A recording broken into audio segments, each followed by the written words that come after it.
Hello everyone, welcome to our YouTube channel study अपने लिए। आज हम देखते हैं मूविंग आयरन टाइप इंस्ट्रूमेंट। क्या होता है मूविंग आयरन टाइप इंस्ट्रूमेंट? तो देखते हैं। This instrument can measure current which may be AC और DC. PMMC can measure only DC current whereas MI instrument can measure both type of current. Means moving iron type instrument एक ऐसा instrument है जो कि AC current को measure कर सकता है और साथ साथ DC करंट को भी मेज़र कर सकता है। जबकि हमने PMMC में पढ़ा कि PMMC जो कि सिर्फ DC करंट को मेज़र कर सकता है और MI इंस्ट्रूमेंट जो है वो दोनों टाइप के करंट को मेज़र कर सकता है। अब इसका कंस्ट्रक्शन को देखते हैं। Construction: this instrument consist of circular coil and a piece of iron vein. Iron vein is pivoted in such a way that it can freely rotate and its lower part can go inside the circular coil.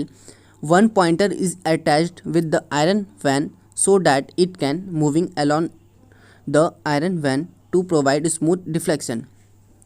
Means इस instrument में क्या होता है, एक circular coil होता है और एक साथ में एक पीस ऑफ आयरन वैन होता है। मीन्स एक आयरन वैन का पीस यहाँ पे होता है। आयरन वैन का जो पीस होता है उसको हम लोग पाइवोटेट कर देते हैं। ऐसे हम लोग पाइवोटेट करते हैं कि वो फ्रीली रोटेट करे। मीन्स ऐसा नहीं कि हम लोग पाइवोट कर दिए और वो घूम ही नहीं पा रहा। मीन्स पाइवोटेट मतलब उसको फिक्स करते हैं, ऐसा फिक्स करते हैं कि वो घूमे, ऐसा नहीं करते कि वो घूमे नहीं। ठीक है। और इसका जो लोअर पार्ट जो होता है उसके साथ एक सर्कुलर कॉइल होता है और उसके साथ एक हम लोग पॉइंटर लगा देते हैं आयरन वेन के साथ साथ, जिसके कारण क्या होता है वो मूव करता है आयरन वेन के साथ साथ और बहुत ही स्मूथ डिफ्लेक्शन होता है साथ में। Air damping chamber is provided to balance the weight of the iron vane. One balancing weight is given. और इसमें साथ में एयर डैम्पिंग चैम्बर भी इसमें हम लोग प्रोवाइड करते हैं।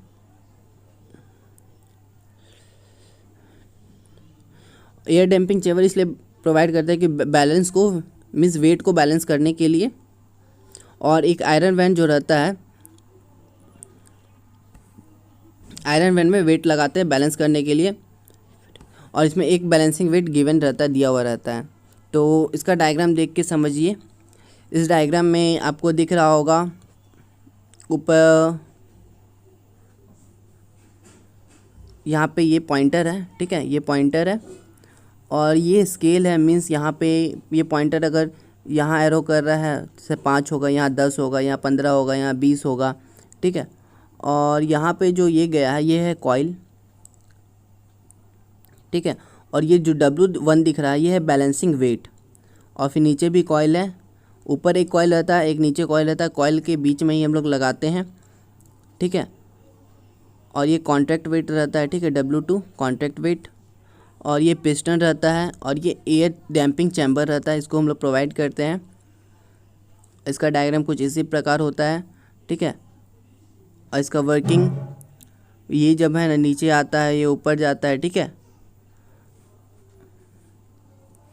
ये देखिए यही है इसका डायग्राम। और इस डायग्राम में आपको इसका वर्किंग बताते हैं। In the diagram 2 weight are given, one is balancing weight and the other is controlling weight. When no current is given to the coil remains at the lower position। Means इसमें एक wait जो है वो है balancing wait. ठीक है, wait को balance करने के लिए, और एक वेट जो है वेट को कंट्रोल। अगर हम लोग कोई भी वेट नहीं लगाए हैं तो भी पॉइंटर 0 पर रहे, इसलिए हम लोग एक वेट लगाते हैं W2 कंट्रोल, वेट को कंट्रोल करने के लिए। इसका वर्किंग देखते हैं। It's working is based on the principle of magnetic attraction when measuring current is given to the coil. Means इसका वर्किंग किस पे बेस है? इसका वर्किंग जो होगा वो मैग्नेटिक अट्रैक्शन पे बेस है। जब करंट जो होगा कॉइल पे दिया गया होगा। ठीक है, जब मेजरिंग करंट जो होगा कॉइल पे दिया हुआ गया होगा। ठीक है, इसका प्रिंसिपल मैं फिर से बताता हूँ। इसका प्रिंसिपल जो होगा वो मैग्नेटिक अट्रैक्शन पे बेस है। It's create magnetic field at the centre of the circular coil. Means इसमें क्या होता है, मैग्नेटिक फील्ड क्रिएट होता है सेंटर पे, कॉइल के सेंटर पे एक मैग्नेटिक फील्ड क्रिएट होता है। This magnetic field create torque which deflect the pointer when iron when means moving part is attracted inside.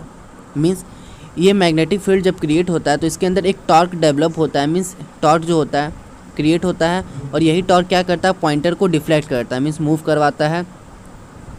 और ये आयरन वैन जो रहता है वो अट्रैक्ट करता है इसके इनसाइड, मीन्स आयरन वैन जो है एक मूविंग पार्ट है। This deflection torque is balanced by controlling torque which is provided by controlling weight. Means इसमें जो डिफ्लेक्शन टॉर्क रहता है उसको बैलेंस करने के लिए हम लोग कंट्रोलिंग टॉर्क लगाते हैं, जो कि प्रोवाइडेड किया जाता है as a controlling weight. At some deflection angle theta both deflection torque and controlling torque become equal. Means कुछ ऐसा समय आता है जिसमें कि डिफ्लेक्शन टॉर्क और कंट्रोलिंग टॉर्क जो होता है वो इक्वल हो जाता है एक एंगल थीटा पे। अब इस डायग्राम को देख के आपको समझ में आ गया होगा, क्योंकि ऊपर में भी कॉइल है, ठीक है, ऊपर में भी कॉइल है, नीचे भी कॉइल है, ठीक है, और इस एरिया में मैग्नेटिक अट्रैक्शन वगैरह हो रहा है, ठीक है, टॉर्क प्रोड्यूस हो रहा है, जिसके कारण ये जो पॉइंटर है ये मूव कर रहा है, ठीक है, ये पॉइंटर जो है मूव कर रहा है। समझ में आ गया होगा ओवरऑल। अब इसमें देखेंगे डिफ्लेक्शन टॉर्क का जो फॉर्मूला है TD, ठीक है, is directly proportional to I square. Proportionality हट जाता है यहाँ पे, तो K डैश आई स्क्वायर हो जाता है। और कंट्रोलिंग टॉर्क TC जो K डबल डैश थीटा के बराबर होता है। जब एट इक्विलिब्रियम लेंगे, दोनों को बराबर करेंगे, TD इक्वल टू TC, तो TD का वैल्यू हमने निकाला था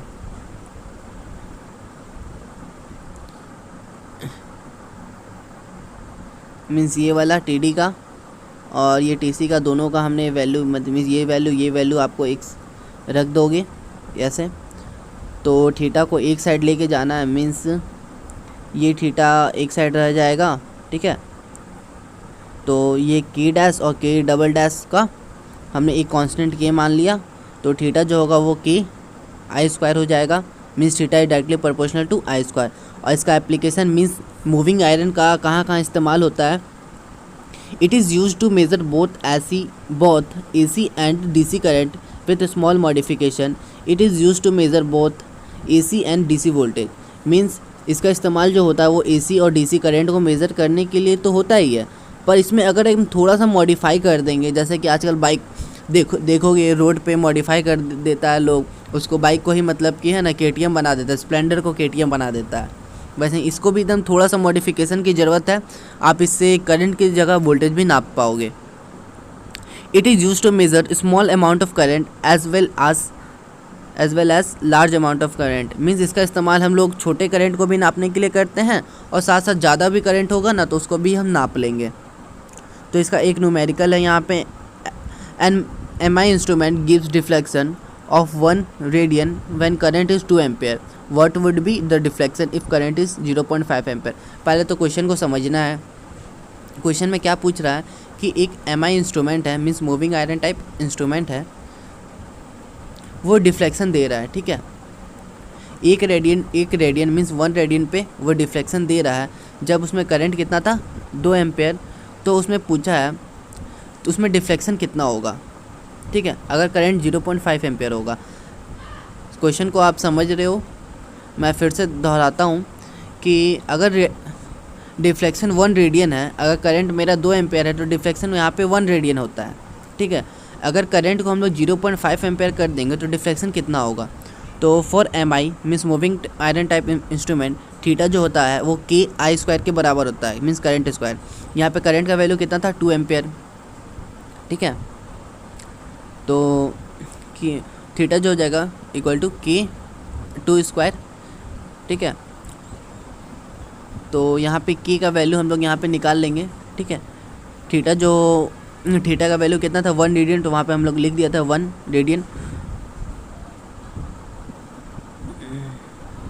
ये देखिए इसका वैल्यू हमने 1 रेडियन लिख लिया था, और ये 2 का स्क्वायर जब ये 4 हो जाएगा, ठीक है, जब यहाँ पे ये 1 है तो ये 2 जब यहाँ जाएगा तो ये नीचे हो जाएगा 1/4, ठीक है। तो K का वैल्यू जो हो जाएगा 1/4, तो यानी 0.25। अब हम लोग करंट क्या कर देंगे 0.5 एम्पेयर कर देंगे, तो थीटा इक्वल टू K और करंट का वैल्यू पुट कर देंगे 0.5, और हमने K का वैल्यू निकाल लिया था, जब वहाँ पुट करेंगे तो हम लोग का आंसर मिल जाएगा यहाँ पे 0.0625। तो आपको ओवरऑल MI इंस्ट्रूमेंट समझ में आ गया होगा। Thank you for watching our video.